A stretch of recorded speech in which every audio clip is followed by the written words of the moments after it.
Gabrielle Louise, and for today's video, it is gonna be an answering questions you're too scared to ask your parents, because basically I just wanted to share some few advices. This current generation has been very distant with their parents, and I just wanted to help and give advice to everyone who has been struggling right now. You know, I'm here and I'm here to listen. Just think that my psychological self would really give in to these kinds of questions. Without further ado, let's start. So just a big disclaimer for you guys. I just wanted to say that these people, they have confided these questions in me, so I'm going to censor their names and stuff because I just wanted to let them know that they can trust me. I didn't disclose their name for the sake of their safety, because these questions might really contribute some confidentiality that really needed the protection of someone. So I asked you guys from Facebook and Instagram, and I'm really surprised with the amount of questions that I received. I didn't really expect na ganun kadami yung magsisend sa akin ng questions, and some on Twitter, because I also tweeted about this. It just proves to the fact that this particular generation are very aloof with our parents, and I think it's the mere problem, like walang communication automatically leads to miscommunication. I just wanted to reach out, you know. Personally, I'm not really distant with my parents. I'm actually very close with my mom. I really confide in her, like some stuff that I don't really share to someone, I share with her. I just wanted to be that mom to someone. Enough with the chatter, let's just start. Number 1, why do they have high expectations sa mga panganay? So this particularly is very common with first child, because you're expected na ikaw yung magpapaaral, ikaw yung mag-aalaga to the rest of your siblings if you have one. And I don't think that should be implemented in the household. Like, I'm not really a parent or so, but I just think that specific norm in the Philippines sobrang toxic. I don't really get it, because equally kayong siblings and stuff, yung high expectations nasa panganay lagi. And I think that's just simply unfair, you know. Parents should not have this kind of setting na kapag panganay, you should shoulder everything, that you have to provide everything. The mindset of the Filipino culture, and we can't really just snap or remove that. But basically, all we have to do is not impose that with our own children and stuff, because we don't want that feeling be felt by our children. It's just my 2 cents about it. I'm also panganay because we are 3. My parents didn't actually put this boulder down na ikaw yung panganay, you have to achieve this, achieve that. But my mom always consistently told me that whatever you do, you have to do it for yourself. You don't have to do it for other people, because ikaw lagi dapat yung magbe-benefit. And I think that's just beautiful. And I have to thank my mom for that. Someone asked, Mom, why can't you understand me? So this generation doesn't really feel like they are being heard, because there's no communication in the room, and I don't think that should really happen, because people are struggling with their mental health, like sobrang daming cases, and people don't really get that, because earlier generations always think na that's just something that we have to go through, or malalagpasan din natin yan. But particularly, no. Some people, you know, take their own lives just because they want it to stop, and people will always shrug it off or whatever. And this is the thing, because you don't understand your child, you don't communicate with your child, it's just not clicking. You have to talk to them, open up to them. Simple acts that manifest caring, self-love, little acts of love that will particularly show that you love your children. Yun lang. Para ma-feel na namin na we are being understand, we are being heard. Those are the small things that you don't have to do it like super duper big. You just have to hear them out, say that I'm here for you. That's just it. It's just so simple. Maybe it's just the generation gap, that our generation from their generation. So let's move on to the next one. Who took your virginity? The person who asked me this, I didn't really took it personal, because I believe that virginity, I'm only gonna say this once. I'm only gonna say this because virginity is a effing social construct that is made by our ancestors that shouldn't be really existing in this particular parallel world at all. Who thinks of that? I don't even have the right words for it, because actually we had to study for this. Dun talaga nag-pull through, nag-click through sa akin na grabe yung generation gap with Gen X and our generation, because grabe yung social norms with virginity. Like, when we already said na, about virginity po kasi yung study namin and blah blah blah. Oh, virginity daw, haha. It shouldn't be like something na pagtatawanan or something na sobrang awkward pag-usapan. And it's misleading to other people, like children, na parang mas nagka-curious sila, mas gusto nilang malaman. Wherein, it shouldn't be like a taboo term in the first place because, you know, you talk about virginity, you say it in the right terms, you say it in an open space, not like parang ang awkward na agad in the environment, and it's just an unhealthy practice with the person you're talking to. And lalo na with women, like, oh my god, imagine, who took your virginity?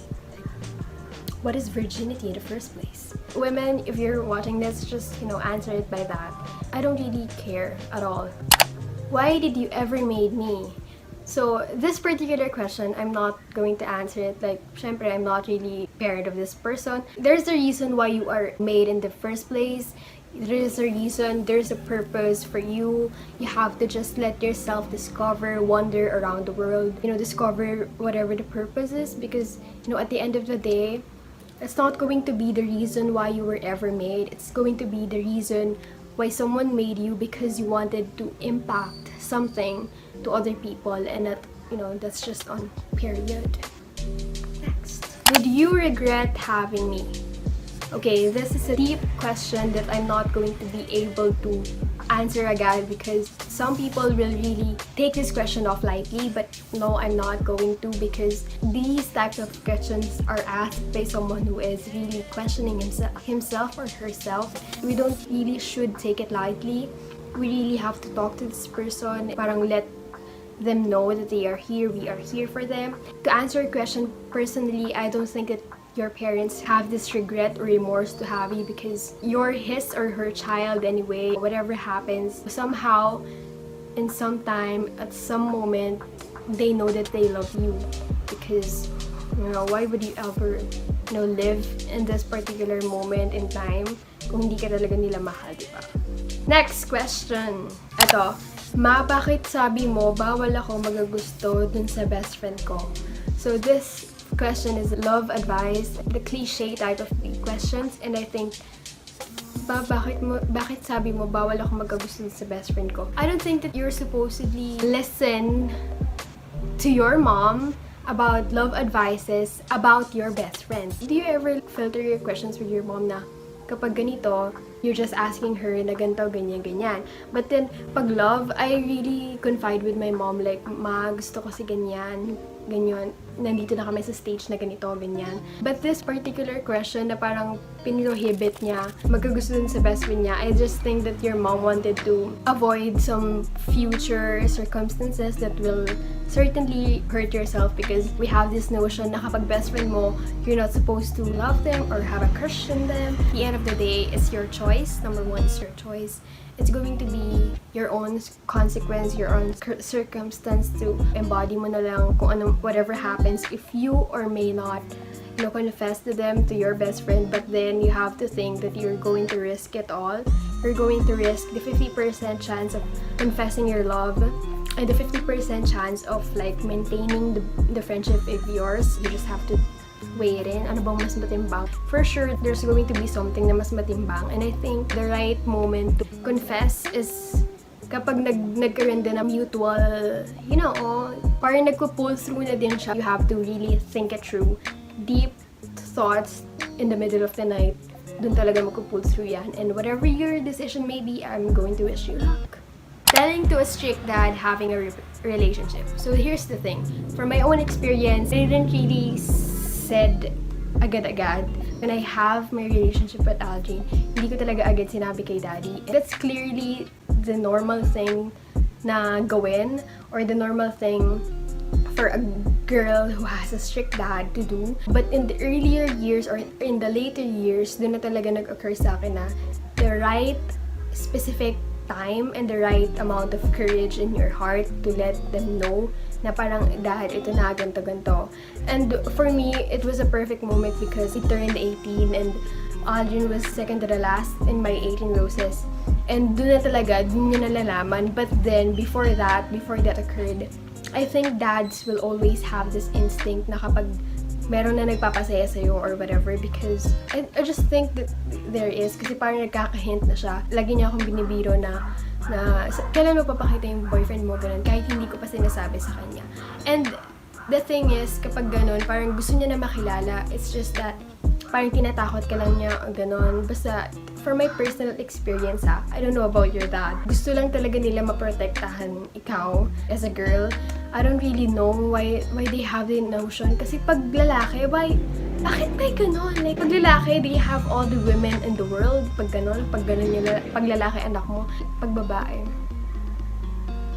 pandandalaga na ganun. Kailan? You know, I have to thank my dad for that, for allowing my relationship with Aldrin. It turns out, they're like particularly, you know, very, very close now, and I'm really, really grateful for that. But, number one tip, always tell him kapag hindi siya lasing. Okay? We're good. Next question. When is the right time to have sex? Here's the thing. Number one, don't have sex yet if you're not over 18 or whatever. You know, in the right amount of self-entitlement in your heart.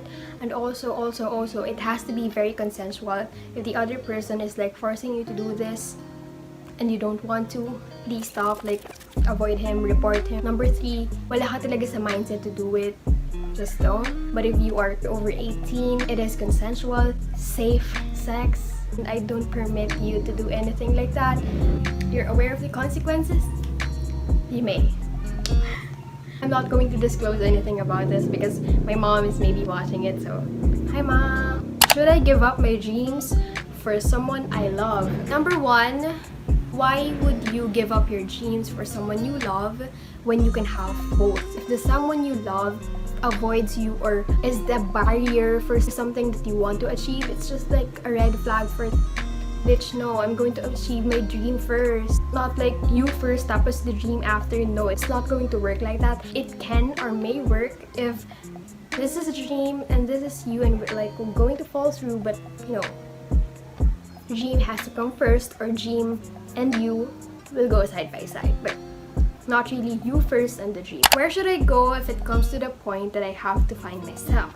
For every person who are struggling to find themselves, just think of this. You are born with a specific purpose in the world. You have this thriving advocacy to find it. And if you're not really at the right time to find it, I'm reassuring you that you're going to.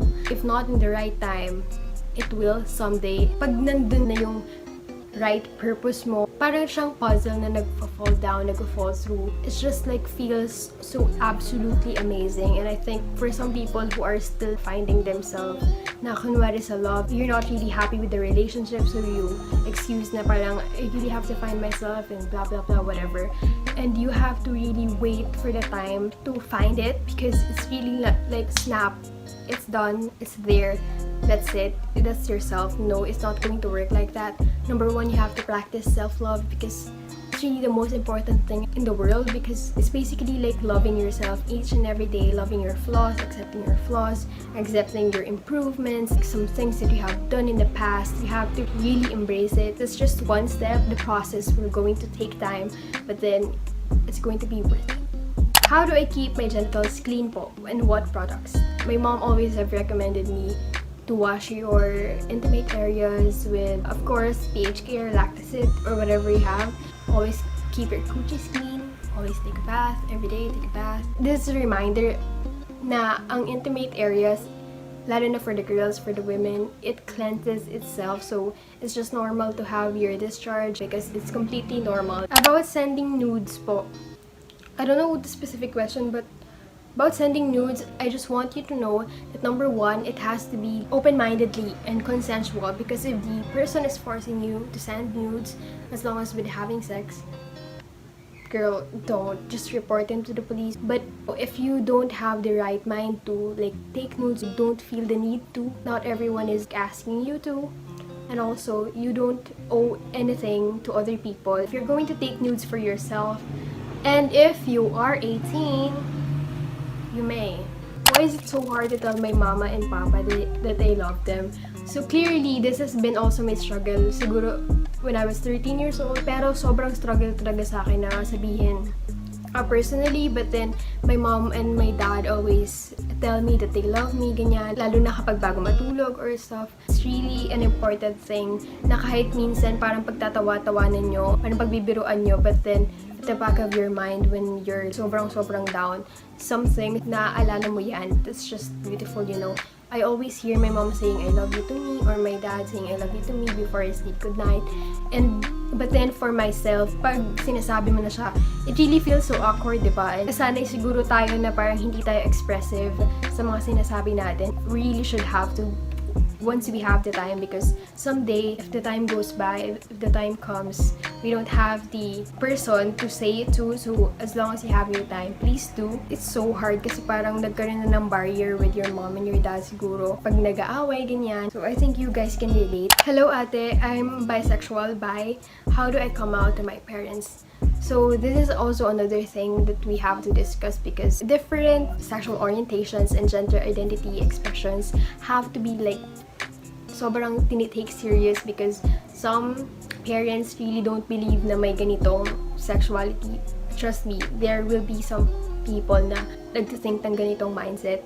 And if your parent has that mindset, toxic mindset, let them aware of the things that you feel, explain to them, kasi hindi nila maiintindihan hanggat hindi nila alam kung ano yung nararamdaman mo. For moms, they have this instinct na kapag ganito na, parang nagkakaroon ka ng isolation moment, self-validating moment na you have. Parang nasa-sense nila yon. I just think that they have. Parang kapag kinausap ka nila or kinamusta ka nila, I think that's just the best time to come out. Na parang nag-open up na sila sa'yo ng parang environment for you to talk. You have to tell it to your mom first, number one. I think the dad will always understand, I guess. Is masturbation normal for women like us? So, another sexual thing coming through. So number one, masturbation is normal. And number two, masturbation is completely normal for us women. I don't really think na kapag women, some people will be shocked that they are masturbating. I mean, what's the difference between men and women masturbating? And I really don't get it why they have this barrier between men and women doing things that are sexual, na parang kapag sa women, they just look like this. And pag sa men, they just agree, like, ganyan talaga mga lalaki yan. I really don't get it. So, to answer your question, yes, it is completely normal. Next. Is there a way on how can I handle my insecurities? Okay, this is another self-love question, self-insecurity questions. There is not a specific way to handle your insecurities, because you always think that your insecurities will get the better or the best of you, and you have to stop thinking like that, because you have to be this big and you have to have this insecurity to be this big, or like no insecurities at all. But that ain't possible, because you know, we will always have our own insecurity. We just have to be better or bigger than that insecurity. And I just think, number one, you have to love yourself first. I know, it's been like sobrang dami nagsasabi nito, but then it's a real hard process. I really took time to love myself better every day. I really trying to love myself, discover myself, that these are the things that I have gone through. These are the things that I have done. And I know some things na sobrang ugly man nila or sobrang parang, you know, unbelievable. You have to really accept that. Your insecurities, you know, just shut them off. You know, you're better, you're bigger, you're more beautiful than your insecurities, girl. Bakit bawal mag-boyfriend kung kaya naman pagsabayin?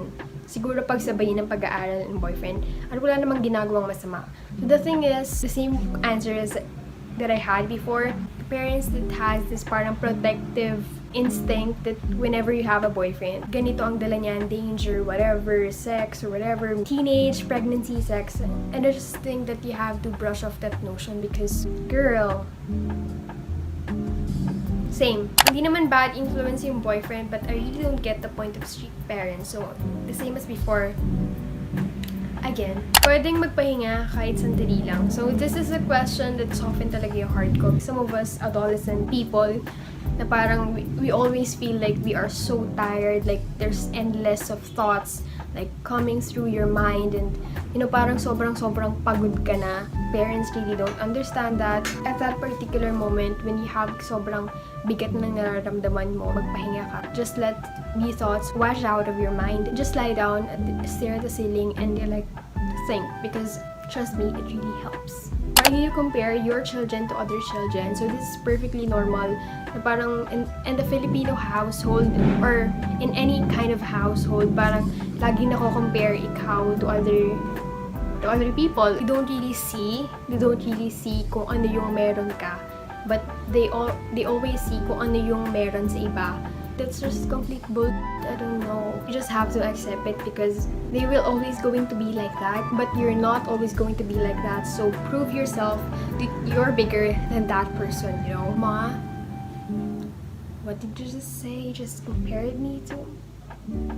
Prove them wrong, that they compared you to them in the first place. Open-minded ba ang parents mo? My mom is completely open-minded. My dad, I don't really think so, but we don't really talk like super personal stuffs. But when it comes to my mom, I really do open stuff about her. It's better to have like a deep conversation with your mom or some parental figure that you have in your home. Have this kind of environment, because it's super duper healthy and important.